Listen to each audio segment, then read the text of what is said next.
श्री सूक्त। श्री गणेशाय नमः। हरिः ओम। हिरण्यवर्णां हरिणीं सुवर्णरजतस्रजां चन्द्रां हिरण्मयीं लक्ष्मीं जातवेदो आवह। ताम् आवह जातवेदो लक्ष्मीं मनपगामिनीं यस्यां हिरण्यं विन्देयं गामश्वं पुरुषानहम्। अश्वपूर्वां रथमध्यां हस्तिनादप्रबोधिनीं श्रियं देवीमुपहवये श्रीर्मा देवी जुषतां। कांसोऽस्मिता हिरण्यप्राकाराम् आर्द्रां ज्वलन्तीं तृप्तां तर्पयन्तीं पद्मे स्थितां पद्मवर्णां तामिहोपहवये श्रियं। चन्द्राप्रभासां यशसा ज्वलन्तीं श्रियं लोके देवजुष्टामुदारां तां पद्मिनीं शरणमहं प्रपद्ये। लक्ष्मीर्मे नश्यतां त्वां वृणे। आदित्यवर्णे तपसो धिजातो वनस्पतिस्तव वृक्षोऽथ बिल्वः। तस्य फलानि तपसानुदन्तु मायान्तरायांश्च बाह्या अलक्ष्मीः। उपेतु मां देवसखः कीर्तिश्च मणिना सह। प्रादुर्भूतोऽसुरांष्ट्रेऽस्मिन् कीर्तिं वृद्धिं ददातु मे। क्षुत्पिपासामलां ज्येष्ठां लक्ष्मीं नाशयाम्यहम्। अभूतिं समृद्धिं च सर्वान् निर्गुणद मे गृहात्। गन्धद्वारां दुराधर्षां नित्यपुष्टां करीषिणीम् ईश्वरीं सर्वभूतानां तामिहोपहवये श्रियं।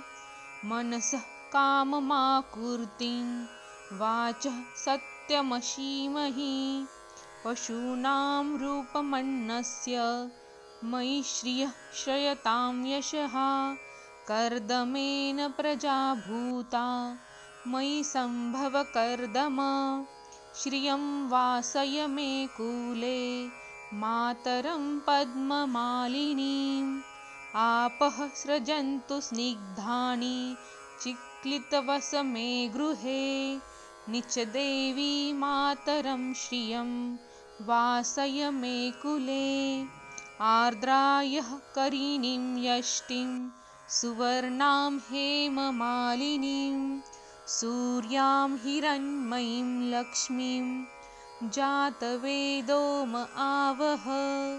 आर्द्रां पुष्करणीं पुष्टिं पिङ्गलां पद्ममालिनीं चन्द्रां हिरण्मयीं लक्ष्मीं जातवेदो आवह।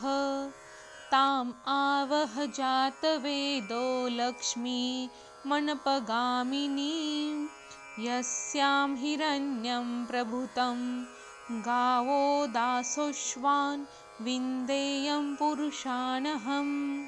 यः शुचि प्रयतो भूत्वा जुहुयादाज्यमन्वहम्। सूक्तं पञ्चदशर्चञ्च श्रीकामः सततं जपेत्। पद्मानने पद्मौरु पद्माक्षि पद्मसंभवे तन्मे भजसि पद्माक्षि येन सौख्यमलभाम्यहम्। अश्वदायै गोदायै धनदायै महाधने धनं मे लभतां देवी सर्वकामांश्च देहि मे।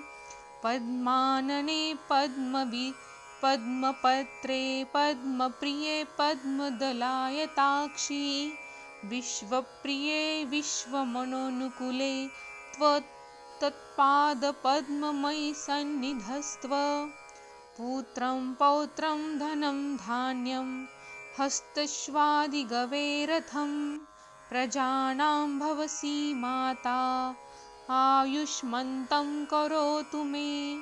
धनम् अग्निर्धनं वायुर्धनं सूर्यो धनं वसुः धनम् इन्द्रो बृहस्पतिर्वरुणं धनमस्तु मे। वैनतेय सोमं पिबतु वृत्रः सोमं धनस्य सोमिनो मह्यं ददातु सोमिनः। न क्रोधो न च मात्सर्यं न लोभो नाशुभा मतिः भवन्ति कृतपुण्यानां भक्तानां श्रीसूक्तं जपेत्। सरसिजनिलये सरोजहस्ते धवलतरांशुकगन्धमाल्यशोभे भगवति हरिवल्लभे मनोज्ञे त्रिभुवनभूतिकरि प्रसीद मह्यम्। विष्णुपत्नीं क्षमा देवी माधवी माधवप्रियां लक्ष्मीप्रियसखीं देवी नमाम्यच्युतवल्लभां। महालक्ष्मीं च विद्महे विष्णुपत्नीं च धीमहि तन्नो लक्ष्मी प्रचोदयात्। श्रीर्वर्चस्वमायुष्यमारोग्यमाविधात् शोभमानं महीयते। धान्यं धनं पशुं बहुपुत्रलाभं शतसंवत्सरं दीर्घमायुः इति श्रीसूक्तम्।